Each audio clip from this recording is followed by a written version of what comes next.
spend some time with a sweet blonde, if you're looking to get away or want to relax, give me a call.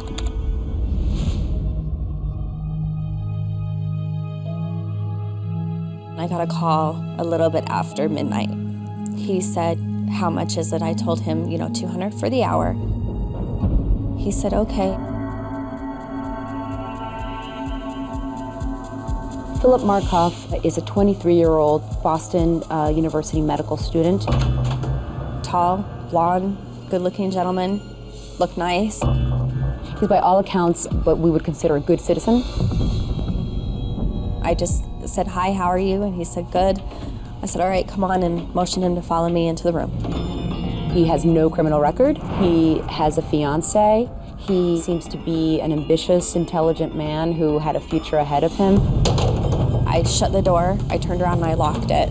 That's when he pulled out the gun. He's very calm, like he's done it before. My name is Trisha Leffler, and I was attacked by the Craigslist Killer. Craigslist in the prostitution game today is the old Yellow Pages. It's easier for aspiring predators to find prey. Click on the site, and you've got your victim for the night.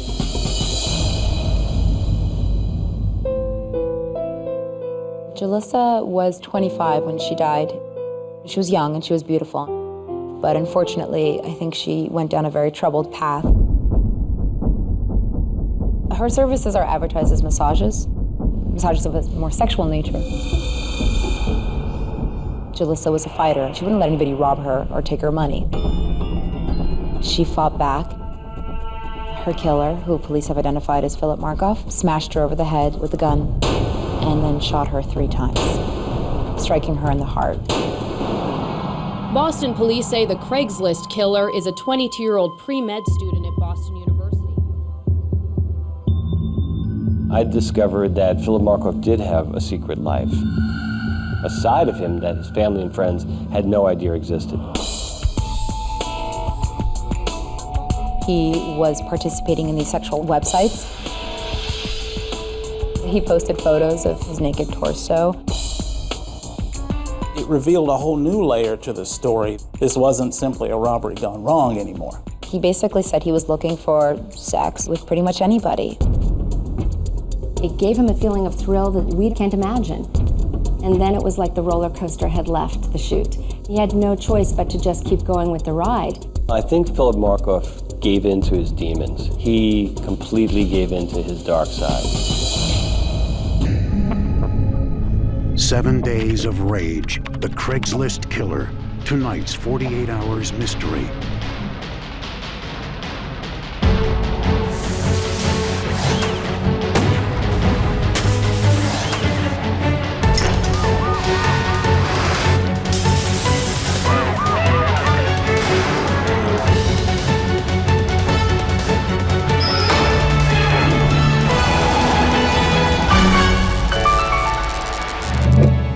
The mystery continues in 90 seconds.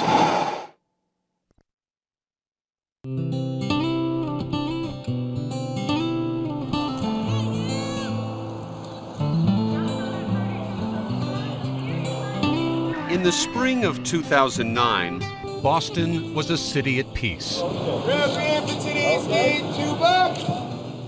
But then, on April 10th, everything changed. The Craigslist Killer began his 7-day crime spree. And his first victim was a woman from Las Vegas who was fleeing that city's crackdown on vice. How did you end up in Boston, Massachusetts? Just picked a city and went to it. I've been doing it for the past 2 years. What were you doing? What was your line of work? I was escorting. In this case, a traveling escort. 29-year-old Trisha Leffler checked herself into the Westin Copley Hotel. No surprise, Trisha went right to where the money is. The Back Bay area is known for its fancy hotels, exclusive boutiques, and hip restaurants. And how much money can you make in this field? Oh, it's lucrative. A lot of money. Thousands a week? Oh, yeah. She immediately went online to Craigslist, the web bulletin board, and placed an ad in the erotic services section. What was your headline that you put in? It was something along the lines of sweet blonde, come and relax with me.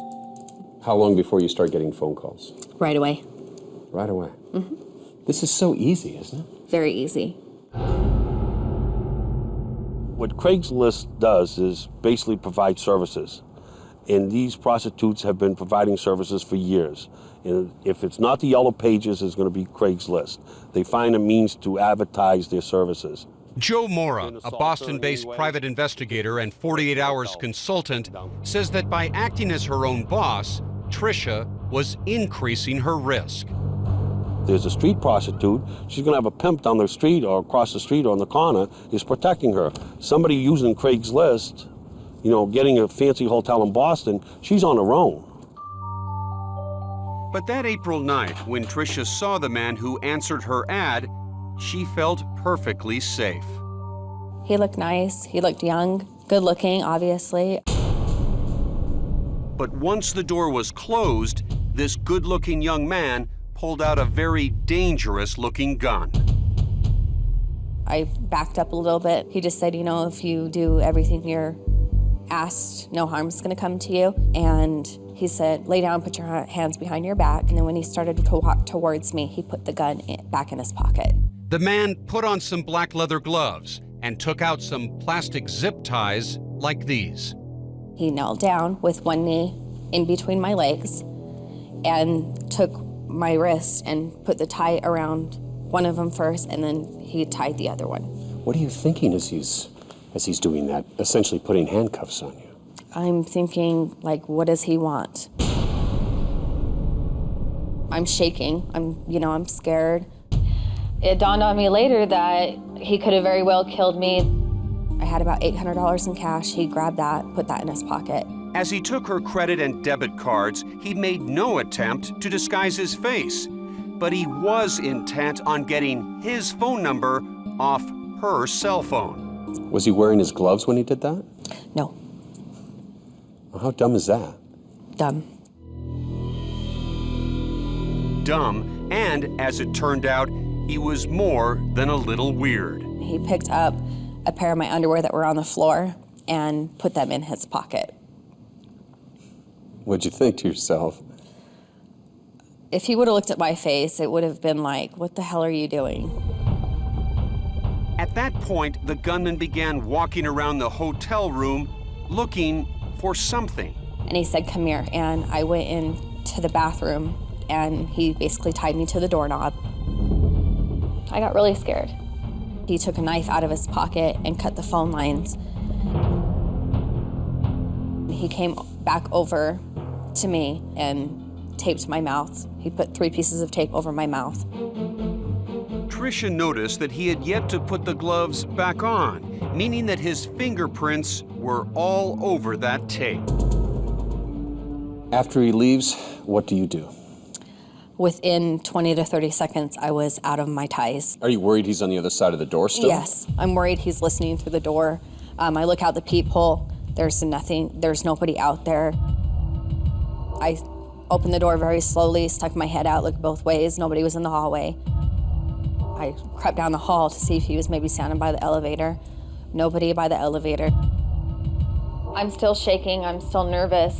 So I went back to the room, grabbed my room key, shut the door, and went and knocked on the next door neighbor's door, and I, can I call security? I had just been robbed at gunpoint. From the start, the Boston police took Tricia seriously. They didn't say, you're not supposed to be doing this, anything like that. They were very respectful towards me. They wanted to catch the guy. When did police first show you a photograph of the suspect? The next day when I went down to the police station to look through some photos, they had a surveillance photo of the man that I described. A photo taken at the hotel? Yes. These stills, taken from a hotel security camera, were the first shots of the man who became known as the Craigslist Killer. You could tell it was him? Yes, I could tell it was him. Wasn't he aware that there's security cameras, that people could track him down if something did go wrong? Sometimes, because there's security cameras everywhere, it's almost like they're not there. He figured that the crime was simple. He was going to do the robbery. He was going to walk out. She's not reporting it. Nobody's going to be checking video if he was here or not. He figures it's a clean, clear-cut case. He's out of here. Tricia remained in Boston, waiting for the police to release her cell phone when, on April 15th, they called. And they said, "We need to talk to you, it's really important." 5 minutes later, knock at the door. And then they handed me a photograph. And I said, "Wow, this is a really good picture of him. Where did you get it from?" And they just stopped and looked at me and they were like, "Is that him?" I said, "Yeah, this is him." "Was this before he came up to my room?" They said, "No, this is taken from a different hotel." And they said he murdered another girl last night.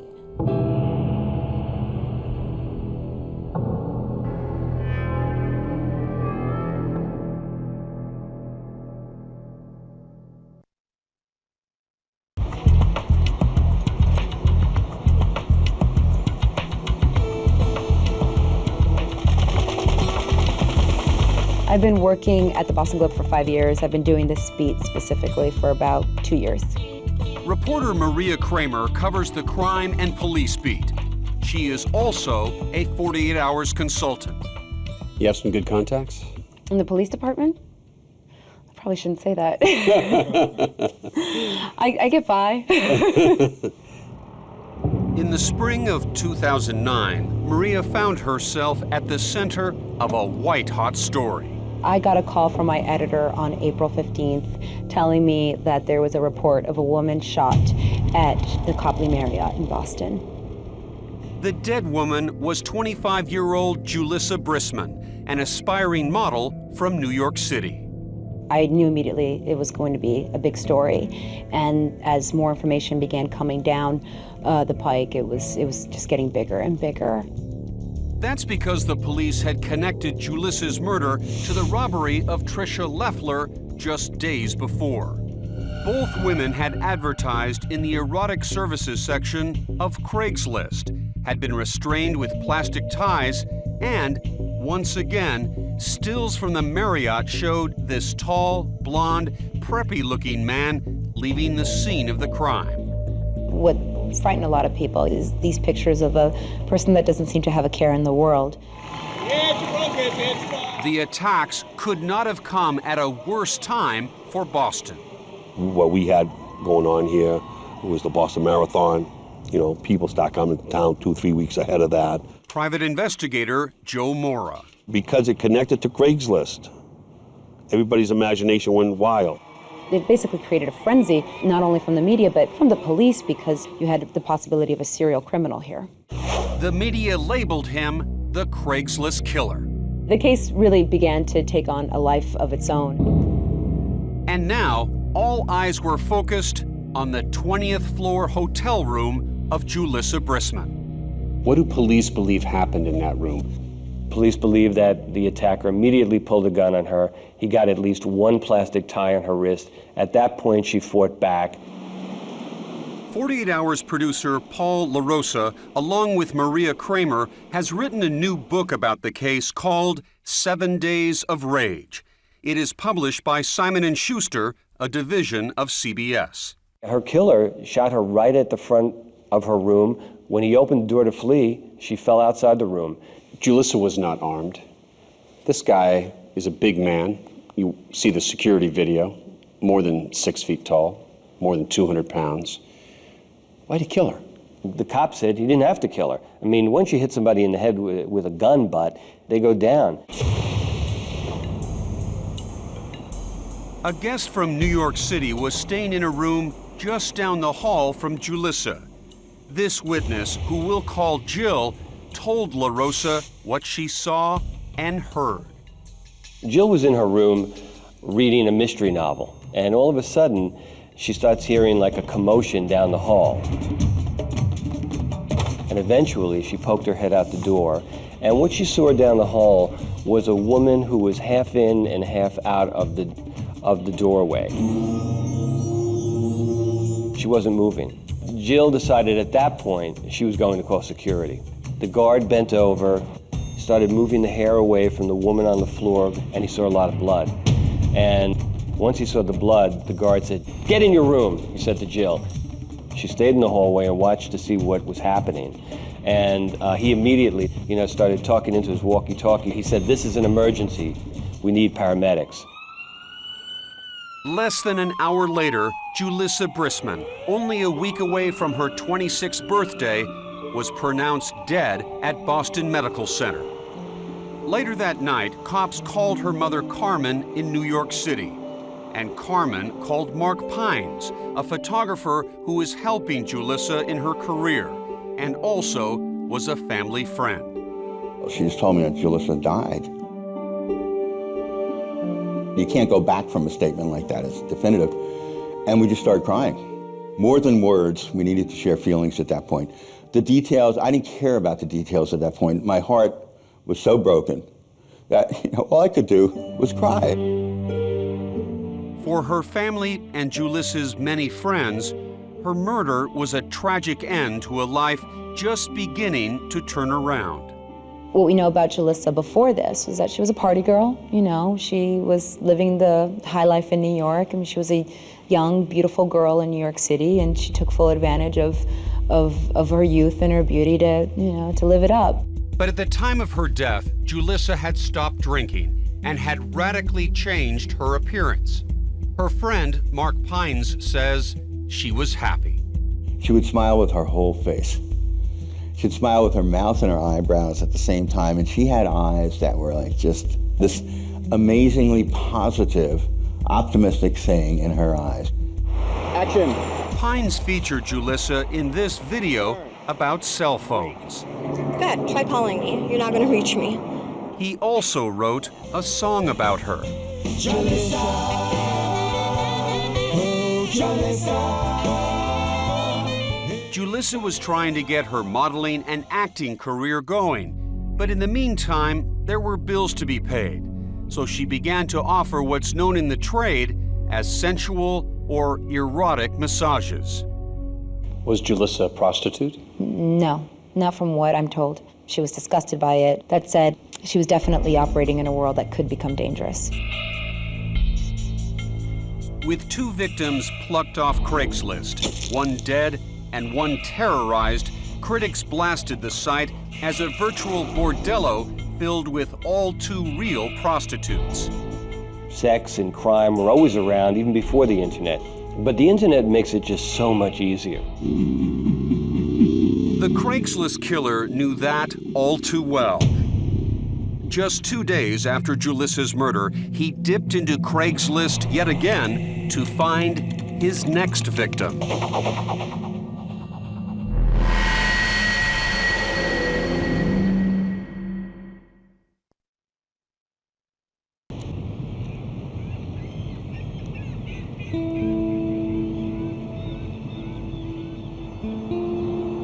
If you had somebody targeting women in nice hotels in a busy part of the city where a lot of tourists hang out, that was a huge concern for police.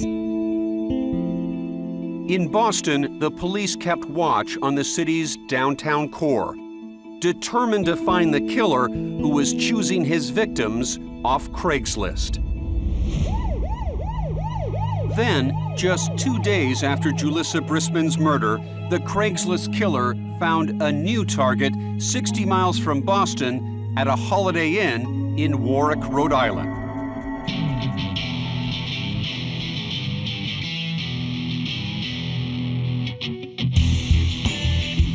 His victim was a stripper from Las Vegas who asked that we not use her real name, so we'll refer to her as Amber. She was dancing at a local strip club in Providence. Amber would not do an on-camera interview, but did talk to authors Paul LaRosa and Maria Kramer. She goes there often with her husband. She dances at the Cadillac Lounge. During her downtime, Amber advertised on Craigslist, offering private lap dances in her hotel room. One of these people matched the description of the man who attacked the 2 women in Boston. Beyond a lap dance, he asked for any other sexual services? No, it was $200 for a lap dance. They didn't get into whether sex was going to be offered or not. For the third time in 7 days, a woman willingly opened her door to this clean-cut young man. She turns around in the room, she turns back to this guy, what happens? The guy had a gun and he was pointing it at her. She said he was nervous and his hand was actually shaking, the gun hand. And he said, "I'm broke, I don't want to kill you, I just need cards or money." What does she do? Well, she was scared. She said, "I'll give you whatever you want." He immediately tied her up with these plastic handcuffs, laid her on the ground, and started looking through her room. Same kind of zip ties that had been used in Boston. Exactly. At that point, our cell phone started to ring, and the gunman got very nervous when the phone kept ringing and ringing. He said, "Who's calling you? Why are they calling now?" The caller was Amber's husband and her business manager. He was in the hotel lobby waiting for a signal from Amber that everything was okay. When he did not get it, he began calling and headed up to his wife's room. Suddenly, there was a man coming through the door because her husband had the key to the room. The gunman pointed the gun at Amber's husband. Amber's husband took off down the hall one way. The attacker took off the other way. The gunman escaped, although security cameras captured his image in the stairwell and lobby. How dumb is it to show your face to these people? What we might think is stupidity, police are more inclined to call arrogance. A person who just thinks he's smarter than everybody else and didn't expect to get caught. But over these 7 days of rage, the Craigslist killer made several crucial mistakes. Showing his face to his victims, allowing his image to be captured by security cameras. But his biggest blunder was unwittingly handing investigators a roadmap to his front door. One of Jalissa's friends found the emails between her and her 10 p.m. appointment, the man that she met at 10 p.m. the night that she died, and then called Boston police to tell them, "I have these emails. That means I have his IP address." An IP, or Internet Protocol address, is unique to each computer that sends email. That was a huge break in the investigation. Investigator Joe Mora. That was like leaving the gun at the scene with your fingerprints on the gun. It's the same exact thing. Detectives began tracing that virtual IP address, and it led them to a suburb just outside Boston. That address led police to an apartment in Quincy, specifically to an apartment belonging to Philip Markoff. Philip Markoff. For the first time, investigators could match a name to a suspect, and they were shocked to discover this 23-year-old was a second-year medical student at Boston University. Philip Markoff is a brilliant student. We know he has an uncommon mind. When they got Philip Markoff's name, they still weren't convinced. Officers from Boston's elite fugitive squad began an around-the-clock stakeout. They began their stakeout late Saturday night, early Sunday morning, waiting for somebody to come out that would look like the man in these video surveillance photos. When he did, they realized, okay, we've got somebody who looks a lot like these photos. One sergeant basically called the investigators after watching him all day and said, I like him a lot. But before cops brought him in for questioning, the DA wanted a positive ID. They reached out to the Craigslist killer's first target, Tricia Leffler. I got a call that morning. It was the assistant DA in Boston, and she said, we have a photo lineup for you. Are you still in Boston? I said, no, I'm in New York. I just left yesterday.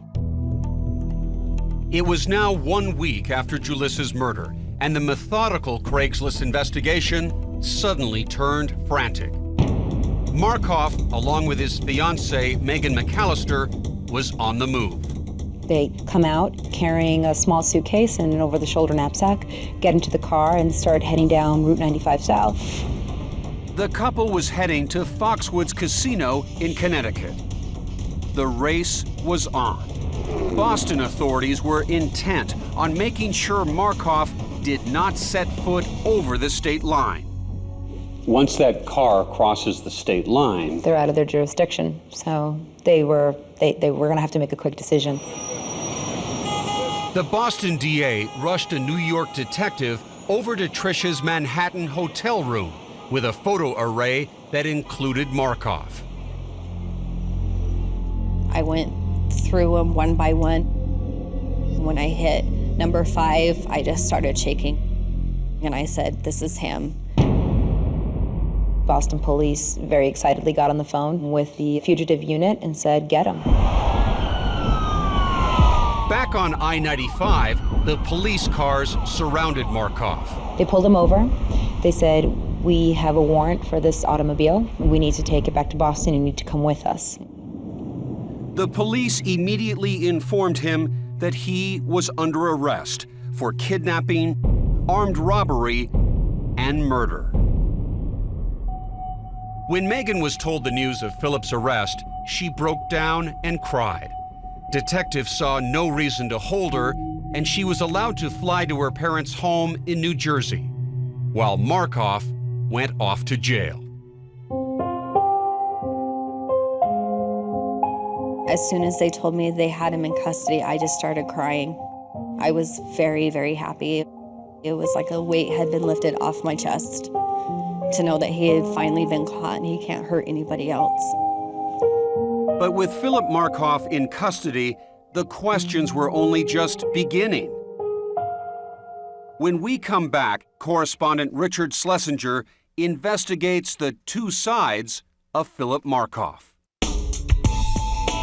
I don't really believe in split personalities, yet there were two very, just incredibly different people, and they were almost living separate lives.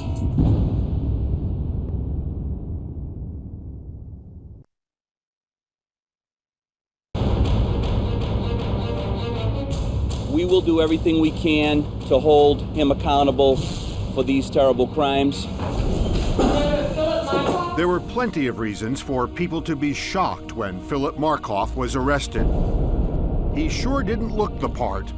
Handsome young medical students seldom end up shackled and cuffed and facing the judge in a notorious case of homicide. This is the sort of person you would never expect to be involved in these sorts of crimes, and he counted on that. Because he thought, he was sort of hiding in plain sight? Here he was, the boy next door? Exactly. Casey Jordan is an attorney and a psychologist who specializes in criminal behavior. He presented a virtual identity to society, which everyone could buy into. The guy next door, tall and blonde and handsome, a medical student engaged to a beautiful girl. So the last thing his friends expected was this. It was shocking. I went into shock. Morgan Houston was Markoff's friend and study partner at the State University of New York at Albany. They were both pre-med. He was dorky, but so many of us are. I mean, I can be a big dork too. He might have been a dork, but Markoff was also a star student. In fact, he finished college in just 3 years, graduated summa cum laude, and was accepted to medical school at top-ranked Boston University.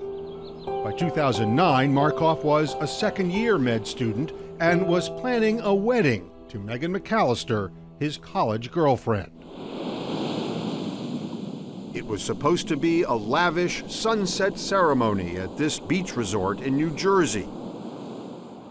Instead, Markoff ended up in jail, and Megan holed up here at her parents' house in Little Silver, New Jersey. The press pursued her, but she stayed mostly out of sight. Still, Megan, who had been dating Markoff for 3 years, came quickly to his defense after his arrest, writing reporters, "Philip is a beautiful man, inside and out, and would not hurt a fly." Can you tell us how your daughter's doing? As expected, not well. Megan's father, Jim McAllister, spoke to reporters in front of the family home 2 days after Markoff's arrest. Still confident in Phil, but other than that, we're saying a lot of prayers. But police were making it more difficult for people to remain confident in Markoff. They say they found the gun that killed Jalissa Brisman in his apartment.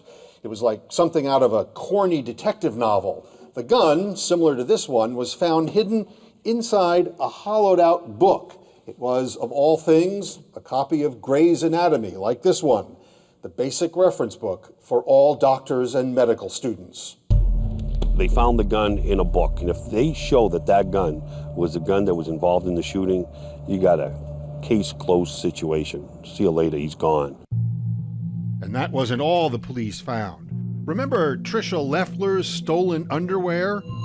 The Boston detective called me from his apartment. He said, we did find both pairs of your underwear. And police report finding 2 more pairs of women's underwear hidden under Markoff's mattress, though they haven't said whose.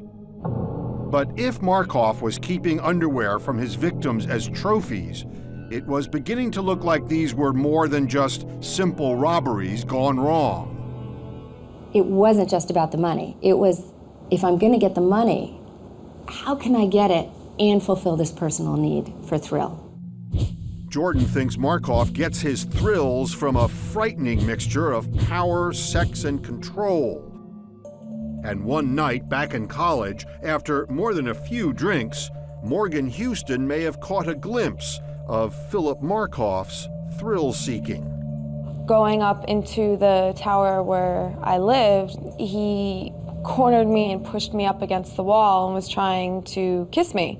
And I was saying, no, Phil, we're just friends. What are you trying to do? And I was trying to push him away, and he was being forceful, and I couldn't physically get him off me. And thankfully, one of my very close friends had come along, and he was able to pull him off of me, and I was able to escape upstairs. Were you scared? Yeah. Of course, I had no control. He wasn't listening to me when I was saying no. It wasn't the Phil I knew. I chalked it up to the alcohol. Maybe it was the alcohol, or maybe it was a hint of what the real Philip Markoff was like. The day after Markoff's arrest, a report surfaced that he had traded emails with a transvestite advertising on Craigslist. It appeared that he was interested in homosexual sadomasochism, and he was interested in being the submissive partner. Steve Huff is a crime blogger and a contributor to the True Crime Report. Following up on the email address Markoff reportedly used, Sex Addict 5385, Huff made a startling discovery. I received a tip that if you added another 8 to that address, there were secondary profiles that nobody knew about yet. And here is one of the profiles Huff found for Sex Addict 53885, believed to be Markoff, on alt.com, a personals website for the very adventurous. It lists these among his interests: chains, collars, leashes, and experimentation with transvestites, among others. How certain are you that the fellow you're reading about on that website is Philip Markoff? Oh, I'm certain. How can you be sure? All the evidence points to the person posting had the same birth date as Markoff. Of course, he had the similar handles, the Sex Addict handle. There's also this. Boston police have confirmed the torso shot seen here was found on Markoff's laptop. These secret profiles and his alleged solicitation of a transvestite suggest to psychologist Casey Jordan that Markoff's public persona was at war with his deeper desires. He really did have this other double life. Now, that in and of itself doesn't cause people to rob or to kill, but what it does is very often cause what we call in criminology a fractured identity. That conflict can actually result in violence. Police say in February 2009, Markoff used a fake ID to buy a gun in New Hampshire, the same gun police report finding in his apartment. He had the gun He was willing to use it, and he wasn't afraid of killing at this point.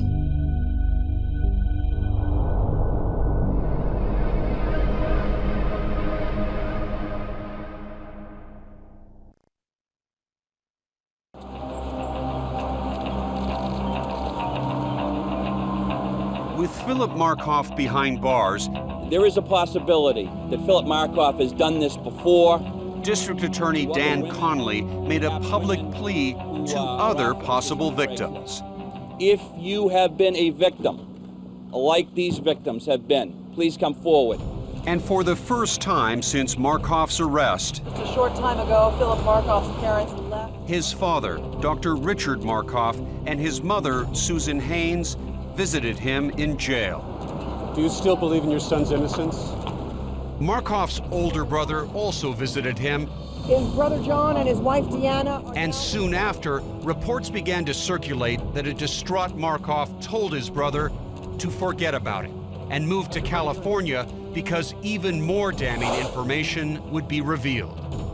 It was yet another shock for Markoff's family, who live in upstate New York. His mother worked at a casino. His father was a dentist. And by all accounts, he had a normal, happy upbringing. Markoff's parents and brother were unwilling to speak to the press, so Markoff's lawyer, John Salzberg, spoke for them. They love their son very much. They're supportive of him, and that's what they would say if they were speaking themselves. Salzberg is considered one of the finest defense attorneys in Boston, but Markoff is getting his services for free. Philip Markoff, when he was arrested as the Craigslist Killer, told the court almost immediately that he was indigent, that he had no money. The former med school student, who was quickly expelled by Boston University after his arrest, told the court he owes $130,000 in school loans. And he clearly loved to gamble. Markoff made frequent visits to Foxwoods Casino. In fact, he was headed that way the day he was arrested. Picture the most thrilling moment you've ever had in your life, whether it's a roller coaster ride or winning the baseball game. He's addicted to that. We see it often with people who are gamblers, and they feel more alive than ever in that moment of exhilaration or thrill. Some people can get that satisfied by riding the roller coaster. Other people need to put a gun in your face and make you obey them to get that feeling of exhilaration. Markoff is accused of doing just that to 3 women during his April crime spree, and so far, they are his only known victims.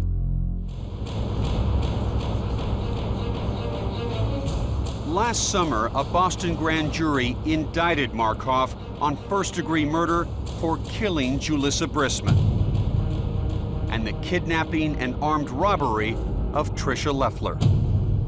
Markoff was required to appear in court to answer those charges, and for the first time since the case catapulted into the headlines, the public would get a chance to hear the man at the center of this media hurricane.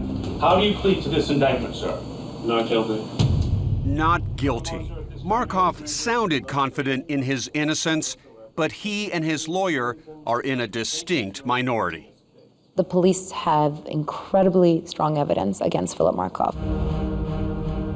The damning security camera stills, Tricia's eyewitness identification, Markoff's fingerprints allegedly found on the duct tape used on Tricia, and most devastating, the 9mm gun and the hollowed out copy of Grey's Anatomy.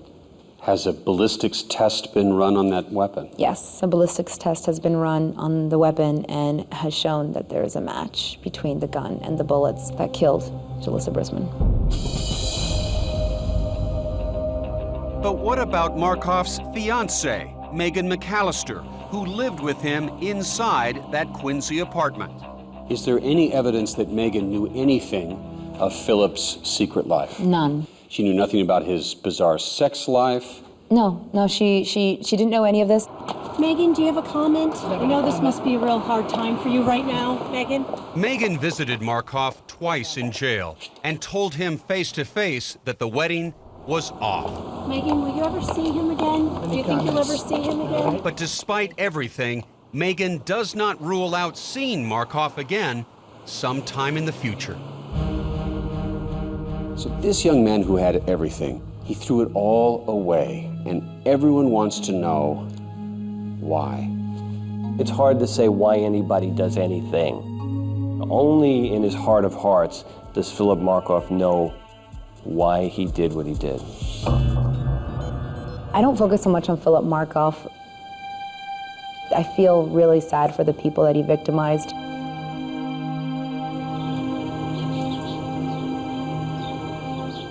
These days, Julissa's mother, Carmen, is heartbroken and cannot bear to speak publicly about her dead daughter. All she has left are her memories and Julissa's dog, Coco, who many said was her best friend. I think that that's one of the most tragic things, is that he went after somebody so vulnerable. Somebody like Julissa Brisman is easily forgotten, but she was a real person who meant a lot to quite a few people.